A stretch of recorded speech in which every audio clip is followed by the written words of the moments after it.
Yes, massive welcome back to Reggae Dancehall Vault. And today we lost a national treasure. Not only a national treasure, but also a global icon.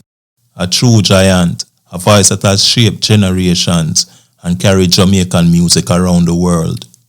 James Chambers, better known as Jimmy Cliff, died earlier this morning on the 24th of November 2025.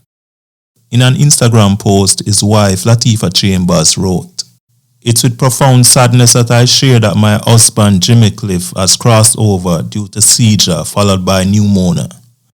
I'm thankful for his family, friends, fellow artists, and co-workers who have shared this journey with him. To all his fans around the world, please know that your support was his strength throughout his whole career. He really appreciated each and every fan for their love. I also want to thank Dr. Casero and the whole medical staff, as they have been extremely supportive and helpful during this difficult process. Jimmy, my darling, may you rest in peace. I will follow your wishes. I hope all can respect our privacy during these hard times." Many rivers to cross, but I can't seem to find my way over. Wandering up and down as I travel along the white cliffs of Dover. Jimmy Cliff was born on the 30th of July 1944 in Somerton, St. James. He began his musical journey at a very young age, singing in church at age 6. At age 17, his breakout song came, Hurricane Hattie. Long before reggae became a worldwide movement, Jimmy was laying the groundwork, bringing ska, rocksteady, and early reggae to the global stage. One of his greatest contributions came through film, the groundbreaking 1972 classic, The Harder They Come. Jimmy didn't just act in that movie, he embodied it. Through the unforgettable portrayal of Ivanhoe, he helped introduce reggae and the Jamaican culture to millions who had never experienced it before. The Harder They Come soundtrack is rated as one of the best ever, with Jimmy Cliff having 4 songs on it. Many Rivers to Cross, You Can Get It If You Really Want, Sitting in Limbo, and The Harder They Come. Other signature songs are Wonderful World, Beautiful People, Reggae Night, Trapped, I Can See Clearly Now, Rebel in Me, We All Are One, Treat the Youths Right, Vietnam, and many more, many more. Jimmy Cliff won 2 Grammy Awards, one for Cliffhanger in 1986 and the other for Rebirth in 2013. In 2003, the Jamaican government awarded him the highest national honor for arts and science, the Order of Merit. And in 2010, he was inducted in the Rock and Roll Hall of Fame. What made Jimmy Cliff more than a star is music carried messages, resilience, justice, love, belief. In every note and lyric, he invited listeners to cross rivers, to see clearly, to believe in their own ability to get it if they really want. I have a couple clippings on my want to show. One where them asked Jimmy Cliff, how come them never see him link up with Studio One? And back then, every artist at them time there, then passed through Studio One. And also, how we got to introduce Bob Marley to Beverly Records. I could check this out. Now, one of the things I've noticed about you is that you are one of the few artists in terms of what we'd call Jamaican legends who did not pass through the Studio One experience. Can you tell us about that? Well, I tried. I tried everyone at that point in time of my life, from Sir Coxsone to Duke Reid to King Edwards to you name them. I tried everyone. A little boy coming from the country wanted to get my songs recorded.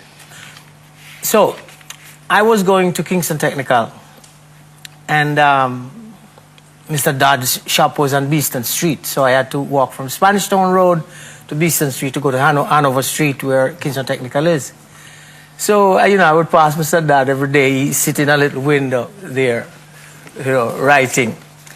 And, I would go to him and I say, I'm a singer, I have a song, And Mr. Dad would be there writing, and I'm singing, singing. And Mr. Dad didn't even know when I leave. And then later on in life, after I had a few hits, and quite a few hits. I mean, after I really, start making a real good name for myself in my career. Every time Mr. Dad see me, he goes like, "Boy, Jimmy, a man like you."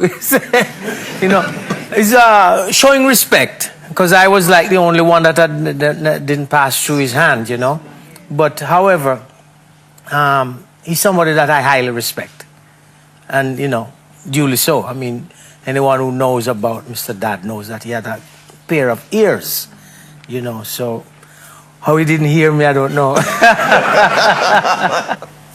After trying Coxsone and everybody, one night I was just like fed up and passing North Street, and I looked up and I saw this sign called Beverly's. And I had the idea of a song called Beverly that I was writing from school. And I just thought, hey, if I go in with this song, I probably could get my foot through the door. And like in 15, 20 minutes, I kind of finished the song. And they were closing, and I walked right in and, I said, I'm a singer. And, the old story, I'm a singer, I have a song. He said, okay, sing it. There were 3 brothers of them.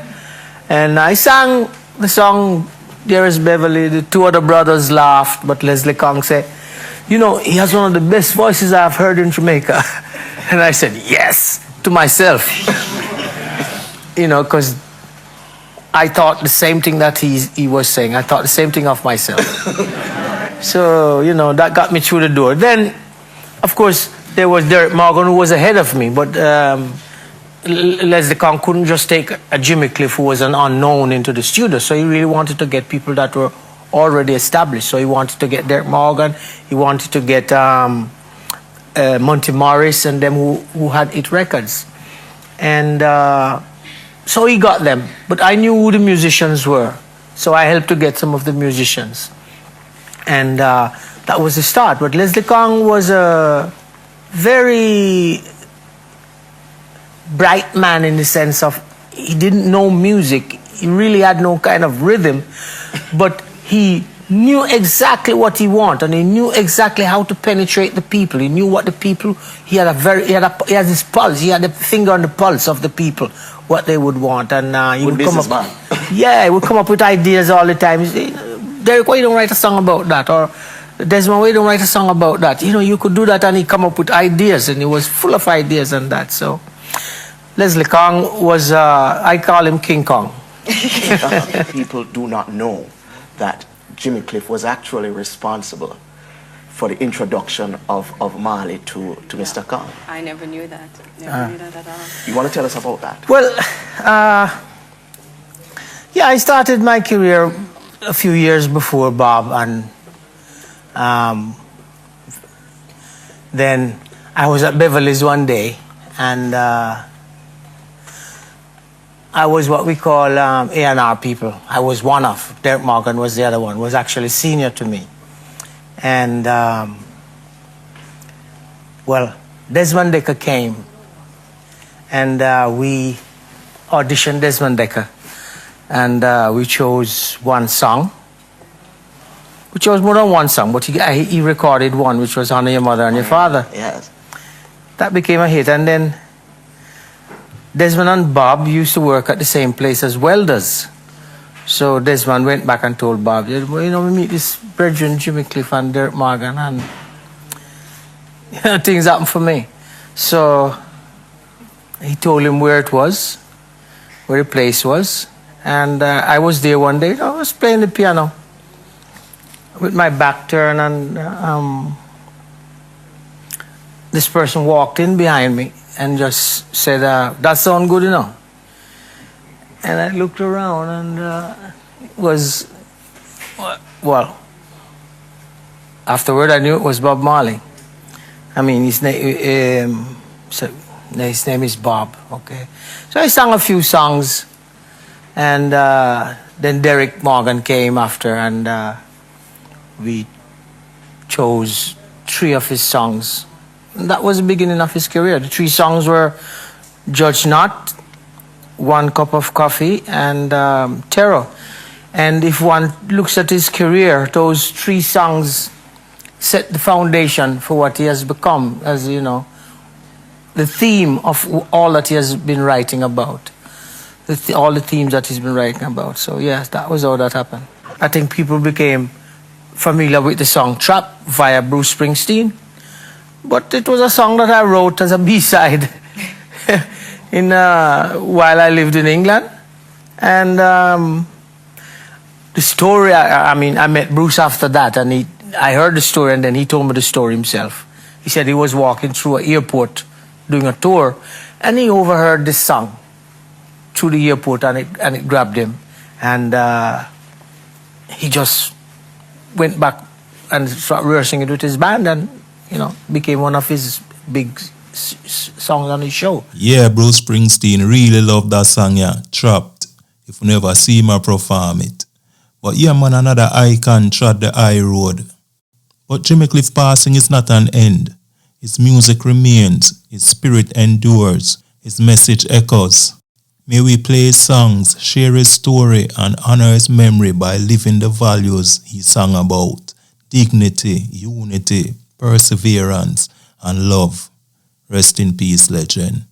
You know it going on massive. We'll go back in the vault, but check out them clippings here before I leave. The lion says, I am king and I reign. The lion says, I am king in this reign. No more kings must be in this backyard. The lion says, I am king and I reign.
So as sure as the sun will shine, I'm gonna get my share